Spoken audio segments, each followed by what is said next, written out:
Assalamualaikum warahmatullahi wabarakatuh. Pada kesempatan kali ini, saya akan menjelaskan tentang database. Pertama-tama, mohon izin memperkenalkan diri. Nama saya Berliana Diva Aurelia, NIT 0820004208. Pengertian database. Database atau basis data adalah kumpulan data yang dikelola sedemikian rupa berdasarkan ketentuan tertentu yang saling berhubungan sehingga mudah dalam pengelolaannya. Melalui pengelolaan tersebut, pengguna dapat memperoleh kemudahan dalam mencari informasi, menyimpan informasi, dan membuang informasi.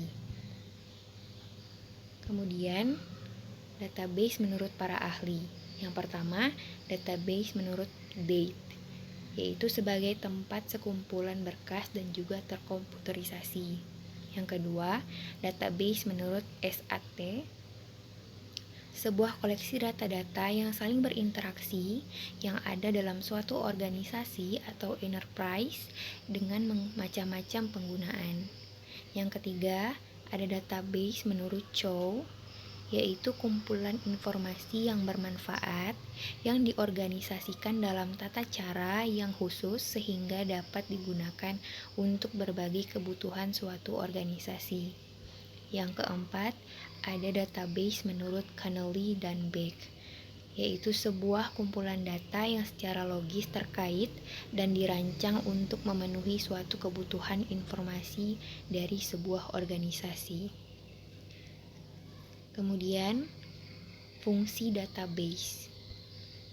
Yang pertama, fungsi database adalah menghindari data ganda yang tersimpan. Suatu software DBMS bisa disetting agar mampu mengenali duplikasi data yang terjadi saat diinput. Hal ini karena sifat database dapat diakses oleh lebih dari satu pengguna. Yang kedua, fungsi database adalah mempermudah identifikasi data, yaitu pengelompokan data dapat dilakukan dengan beragam cara seperti membuat tabel, yaitu dengan field yang berbeda-beda. Yang ketiga, fungsi database adalah mempermudah penggunaan hampir di semua sisi seperti pemasukan data baru, mengupdate atau bahkan menghapus data yang sudah tidak digunakan lagi. Yang keempat, fungsi database adalah menjadi alternatif lain terkait masalah penyimpanan ruang dalam suatu aplikasi. Hal ini karena keterbatasan dari media penyimpanan oleh kebanyakan aplikasi di komputer. Yang kelima, fungsi database adalah keterbatasan dari media penyimpanan oleh kebanyakan aplikasi komputer. Database dapat menjadi alternatif lain terkait masalah penyimpanan ruang dalam suatu aplikasi. Kemudian manfaat dari database yaitu kecepatan dan memudahkan, yaitu dapat menghemat biaya perangkat, multi-user, kontrol data terpusat, keamanan data, dan mudah membuat aplikasi. Kemudian tipe-tipe database. Yang pertama ada operational database. Operational database atau sistem manajemen basis data operasional biasa digunakan untuk memperbarui data secara real time. Kemudian ada analytical database. Analytical database merupakan database yang dapat menyimpan dan mengelola big data termasuk bisnis, pasar, dan data pelanggan untuk analisis business intelligence atau BI. Terdiri dari data dan informasi yang diringkas agar mudah untuk dibaca. Kemudian data warehouse. Data warehouse memiliki tujuan untuk menyimpan data dari waktu ke waktu. Data yang tersimpan merupakan database operasional. Basis data pada warehouse bisa menjadi sumber utama dalam mencari informasi yang telah diperiksa, diubah, dan terintegrasi. Kemudian distribute database. Distribute database terdiri dari dua berkas atau lebih serta terletak di situs yang berbeda, baik di jaringan yang sama maupun di jaringan yang berbeda sama sekali. Ia memiliki fungsi untuk mengelompokkan setiap departemen melalui fungsi divisi. Tipe-tipe database selanjutnya ada end user database.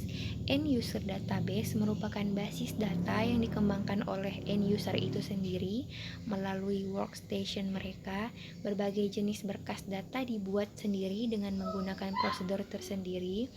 Contoh model dari end user database adalah word processing, spreadsheet, hingga download file. Setelah itu ada real-time database. Real-time database adalah model data yang sistem pengolahannya dibuat untuk menangani beban kerja suatu lembaga besar seperti negara. Kemudian ada relational database. Dalam sistem manajemen basis data relasional,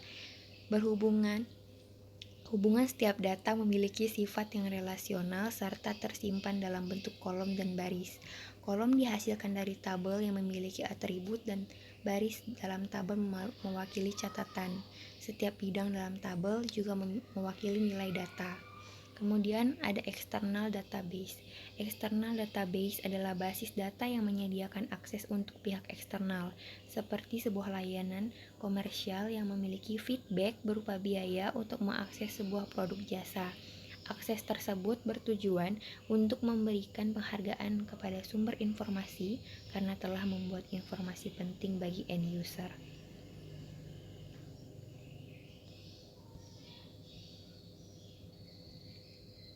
Sekian penjelasan dari saya. Assalamualaikum warahmatullahi wabarakatuh. Terima kasih.